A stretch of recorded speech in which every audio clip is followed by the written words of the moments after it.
बच्ची है बंद रखना बंद। सर, आप एक कदम आ गया था, थोड़ा सा माइक पकड़ लो ना, इनसे वो कर लेंगे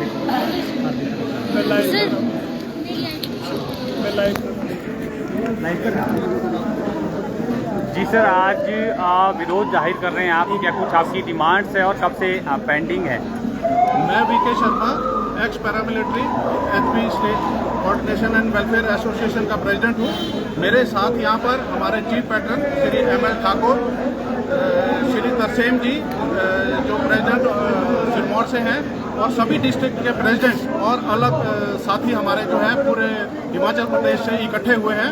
और क्योंकि ये वेटरन्स हैं, बहुत एजिड हैं, इसीलिए उतनी संख्या में हमने नहीं कहा क्योंकि मौसम और सबको देखते हुए, लेकिन फिर भी 400-500 आदमी यहाँ पर आज इकट्ठा हुआ है और सरकार से प्रार्थना करना चाहता है कि इतने साल हो गए हमको, 70 साल से हम लोग पैरामिलिट्री के लोग काम देश की सेवा में कार्यरत हैं, खून अपना देश के लिए बहा रहे हैं, सरहदों पर जान दे रहे हैं, मार्टियर्स हमारे रोज हो रहे हैं, क्योंकि पीस टाइम में हम फर्स्ट लाइन ऑफ डिफेंस है, आर्मी हमारी सेकंड लाइन ऑफ डिफेंस है।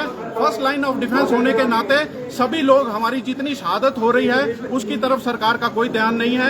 हमारा 70 साल हो गए, हमको पहचान नहीं दी गई, आज तक हमको यह नहीं पता है कि हम पैरामिलिट्री हैं, हम सीएपीएफ हैं, हम क्या हैं। हमको ना तो कोई नाम दिया गया है, ना पहचान दी गई है। हमारा नाम, हमारा वजूद सारा पुलिस और आर्मी में खो दिया गया है। और हमारे मीडिया बंधु भी अच्छी तरह से जानते हैं कि जब भी कहीं डिजास्टर मैनेजमेंट में, एएनओ ड्यूटीज में, नक्सलाइट्स में या किसी भी काम में, या आपका पोल मैनेजमेंट है, आपकी वीआईपी ड्यूटीज हैं, आपकी सिक्योरिटी ड्यूटीज हैं, सभी में पैरामिलिट्री के लोग काम करते हैं। लेकिन आज तक इनको ना तो कोई नाम, ना पहचान, ना इनकी कोई कदर की जाती है। 70 साल के बाद भी आज तक कोई अर्धसैनिक बोर्ड हमारे लिए गठन नहीं किया गया है। हमको पता नहीं है, हमारे जवानों को पता नहीं है पूरे प्रदेश में, पूरे देश में, कि वो अपनी मांगों को लेके, अपने जो जरूरी उनके काम हैं उनको लेकर कहां जाए, किसके पास जाए। आप देखिए, रिमोट इलाके से भी अगर कोई सिपाही, उसको कोई पेंशन रूपी या कोई किसी सेहतमंद या किसी प्रकार का कोई काम होता है तो वो कहां जाएगा?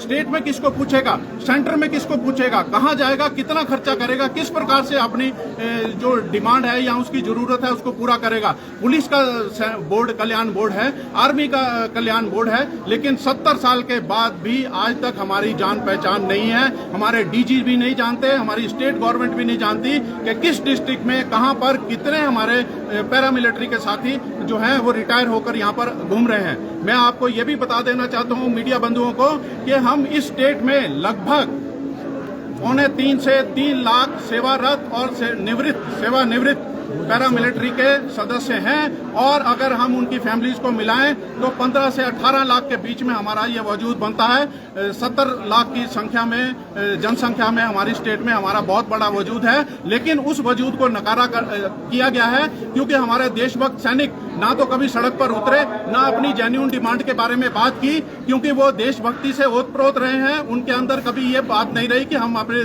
दिल के जो गम है उसको जनता के सामने ला सकें। लेकिन 70 साल के बाद आज वो सोए हुए शेर मजबूर हो चुके हैं कि वो अपनी डिमांडों को, अपनी जरूरी जो उनकी डिमांड्स हैं, वेलफेयर मेजर है, उसके लिए हम सरकार के सामने ला सकें। अगर सरकार अगर आपका कहना, ये जो मांग है आपकी नहीं मानती है, तो आगे की रणनीति किस तरह की रहेगी? हम सब लोग एक मंच पर अब एकत्रित हो चुके हैं।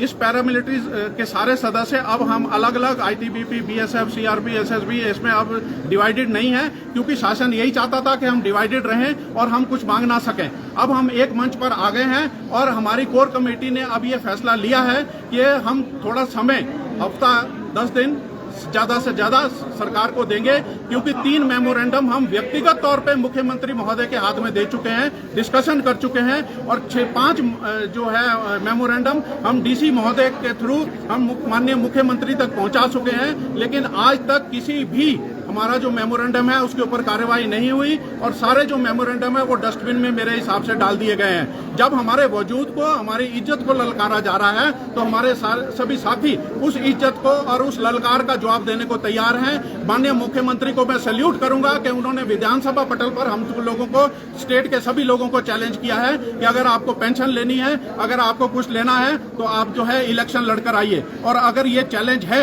और वो अगले 10 दिन में हमारी बात नहीं सुनते हैं हैं, हमको नहीं बुलाते हैं, तो हो सकता है हमको कुछ ऐसा भी निर्णय लेना पड़े कि हम अपनी 68 कंस्टिट्यूएंसी में कुछ ना कुछ करके दिखाएं, जो कि आने वाला समय ही आप लोगों को बता सकेगा।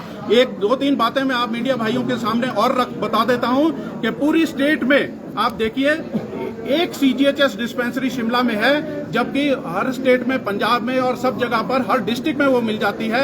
एक डिस्पेंसरी के लिए चंबा, पांगी, भरमौर और यहाँ किन्नौर, यहाँ शिमला डिस्ट्रिक्ट के रिमोट एरिया से कौन आएगा उस डिस्पेंसरी से दवाई लेने, और उसके बाद 4 दिन बाद उसको दवाई मिलेगी। आने जाने में 1 हफ्ता लगेगा, उतने में वो आदमी या तो अपनी दवाई जेब से खर्च के खाएगा या वो खत्म हो जाएगा। तो ये हमारे साथ अनैतिकता बरती जा रही है, हमारी बात सुनी नहीं जा रही, किसी भी प्रकार से हमारे को जो है एकोमोडेट गवर्नमेंट नहीं कर रही है।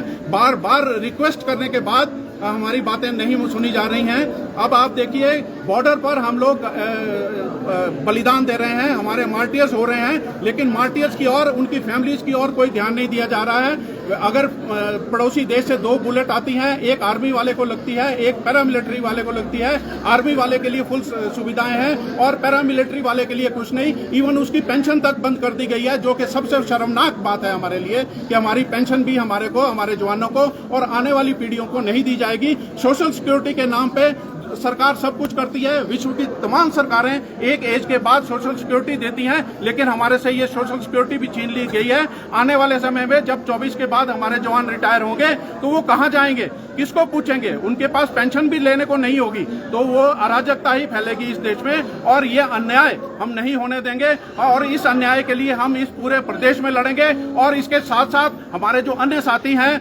जिनको पेंशन बंद हो गई है, हम उनको भी सपोर्ट करते हैं, सलाम करते हैं, क्योंकि सोशल सिक्योरिटी के लिए लड़ना बहुत जरूरी है। आपकी पेंशन कब से बंद हुई है? हाँ जी, पेंशन कब से बंद हुई है आपकी? हमारी पेंशन 2004 के बाद जो भी भर्ती है उसकी पेंशन हमारी बंद कर दी गई है, और ना तो मेडिकल है, ना पेंशन है, ना वजूद है, ना नाम है, ना कैंटीन की सुविधा है, क्योंकि GST आने के बाद वैट हट गया। वैट होने के बाद जो है GST आया तो पूरे रूप में लागू कर दिया गया। आर्मी को छूट दे दी गई, अन्य संस्थाओं को छूट दे दी गई है, जिसकी एक बड़ी लंबी लिस्ट है, लेकिन पैरामिलिट्री से वो छूट हटा ली गई और सारी कैंटीनें फेल हो गई, बाजार भाव में हम आपके सामने आ गई हैं। तो मैं मीडिया बंधुओं से यह अनुरोध करूंगा कि जहां पर भी आप डिजास्टर मैनेजमेंट या कहीं काम में ANO ड्यूटी या इलेक्शन ड्यूटी या कहीं भी आप लोग रिपोर्ट करते हैं, तो कृपया करके हमारा वजूद हमको दिलाइए। आप बताइए कि ये पैरामिलिट्री के लोग हैं जो ये सारी ड्यूटियां कर रहे हैं, लेकिन हमारा नाम अगर आप जवानों के बीच में आप कहेंगे कि जवान है और वो इस काम को कर रहे हैं, तो देश भक्ति से ओतप्रोत, और हम लोग जो है इस देश के नागरिक होने के नाते हम संविधान की सुरक्षा की गारंटी देते हैं, हम देश की चुनी हुई सरकारों को सलाम करते हैं, लेकिन उसका मतलब ये नहीं है कि हमारे वजूद पे ही हमारी कहानी लगा दी जाए और हमारा वजूद ही खत्म कर दिया जाए। 70 साल में जिसका बच्चे का नामकरण नहीं हुआ वो मरने को तैयार हो गया, तो आप सोचिए कि सोशल स्टेटस हमारा क्या है। हमारे बच्चे हमारे को पूछते हैं, 40 साल की मैंने भी नौकरी की है, 40 साल हम पूरे प्रदेश और पूरे देश में घूमते रहे हैं, कभी अपने इलाके में वापस आए नहीं हैं, हम ड्यूटी नहीं कर पाए, हमारा वजूद हमारे इलाके में भी खत्म हो गया, क्योंकि आजकल की चौथी जनरेशन हमको पूछती है कि आप लोग कौन हैं। जब ये हालत हमारे अपने घरों में हमारा है, तो आप सोचिए कि स्टेट में और दूसरे लोगों के में हमारा क्या वजूद होगा। मैं मीडिया बंधु से कर्तव्य अनुरोध करूंगा कि हमारी जेन्युइन डिमांडों के प्रति सजग हों और सरकार को सबको सचेत कराएं, लेकिन नहीं तो आने वाला समय जो है वो भारी पड़ सकता है। सोए हुए शेर जाग गए हैं और जाग कर वो अपना जवाब ईंट का जवाब पत्थर से देंगे। अगर वो ढंग से हमारी बातें प्यार से नहीं सुन सकते, हम सैल्यूट पे सैल्यूट करते जा रहे हैं मुख्यमंत्री महोदय को, चुनी हुई सरकारों को, और करते भी रहेंगे। ऐसी इसमें कोई शंका नहीं होनी चाहिए किसी को कि हम देशभक्ति में किसी से पीछे होंगे। हम हमेशा आगे हैं, पैरामिलिट्री के सदस्य हमेशा आगे रहेंगे, लेकिन ये बात नहीं है कि हमारी तरफ लगातार अनदेखी करती जाए और जनरेशन के ऊपर जनरेशन खत्म हो जाए, हमारा अपना स्वाभिमान भी खत्म हो जाए। मैं आप सबको सैल्यूट करता हूँ। भारत माता की जय, भारत माता की जय, वंदे मातरम, वंदे मातरम, वंदे मातरम, वंदे मातरम। पैरामिलिट्री एकता जिंदाबाद, पैरामिलिट्री एकता जिंदाबाद, पैरामिलिट्री एकता जिंदाबाद। त्याग, तपस्या और बलिदान, त्याग, तपस्या और बलिदान, पैरामिलिट्री की पहचान, त्याग, तपस्या और बलिदान, पैरामिलिट्री की पहचान, त्याग, तपस्या और बलिदान, पैरामिलिट्री की पहचान। भारत माता की एक जरूरी संदेश है। कृपया बात सुनिए। आप जैसे यहाँ से चलेंगे तो शेर पंजाब ढाबा से नीचे रोड जाएगी, माल रोड की तरफ। तो देख सकते हैं आप, ये तस्वीरें शिमला की है, जहाँ पर जो अर्धसैनिक बल के रिटायर्ड जवान हैं उन्होंने सरकार के खिलाफ मोर्चा खोल दिया है। पुरानी पेंशन को बहाल करने की ये मांग कर रहे हैं। अर्धसैनिक बल जो बोर्ड होता है उसके गठन की मांग कर रहे हैं, ताकि इनकी जो समस्याएं हैं वो बोर्ड के माध्यम से सरकार तक पहुंचाई जाए। सरकार से कई बार इन्होंने आग्रह किया है अपनी मांगों को लेकर, लेकिन सरकार जो है वो गंभीरता नहीं दिखा रही है, जिसके चलते अब इन्होंने जो है मोर्चा सरकार के खिलाफ खोल दिया है। और साफ तौर पर इन्होंने कहा है कि अगले 10 दिन का ये इंतज़ार करेंगे। अगर सरकार 10 दिनों के भीतर कोई सकारात्मक कदम नहीं उठाती है तो मजबूरन ये एक बड़ा आंदोलन करने के लिए जो है मजबूर होंगे। और चुनाव मैदान में भी उतरने का इन्होंने जो है ऐलान कर दिया है। अगर सरकार नहीं मानती है, जिस तरह से मुख्यमंत्री ने चैलेंज जो है वो विधानसभा सदन के अंदर किया था कि अगर पेंशन चाहिए तो कर्मचारी जो हैं वो चुनाव मैदान में उतरें, तो उसको स्वीकार करते हुए इन्होंने साफ तौर पर कहा है कि अगर सरकार चाहती है, मुख्यमंत्री चाहते हैं कि वो चुनाव मैदान में उतरे, तो आने वाले में समय में हो सकता है कि 68 के 68 विधानसभा क्षेत्रों में ये अपने जो नुमाइंदे हैं, प्रतिनिधि हैं, वो चुनाव मैदान में उतारें। और साफ तौर पर इनका कहना है कि 2.5 से 3 लाख तक की इनकी आबादी है, चाहे सेवा में जो जवान इस वक्त कार्यरत हैं या सेवानिवृत्त हैं। कुल मिलाकर 3.25 लाख के आसपास ये आंकड़ा बनता है। और इनके परिवार जो हैं इसमें शामिल नहीं, अगर उनको भी शामिल किया जाए तो ये आंकड़ा जो है वो 12 से 15 लाख के बीच का हो जाएगा। तो साफ तौर पर इन्होंने सरकार से आग्रह किया है कि इनकी मांगों की तरफ जो है वो सकारात्मक रवैया अपनाएं, क्योंकि शहीद जब इनके जवान होते हैं तो उनको वो दर्जा नहीं मिलता है जो एक सैनिक को मिलता है, आर्मी के जवान को मिलता है, लेकिन पैरामिलिट्री के जो जवान हैं उनको ये दर्जा नहीं मिलता है। और यही ये मांग कर रहे हैं कि इनको भी बराबरी का हक दिया जाए, इनको भी जो अधिकार हैं वो दिए जाएं। और यही कारण है कि आज शिमला में ये एकजुट हुए हैं। देख सकते हैं आप, सेवानिवृत्त ये जवान हैं।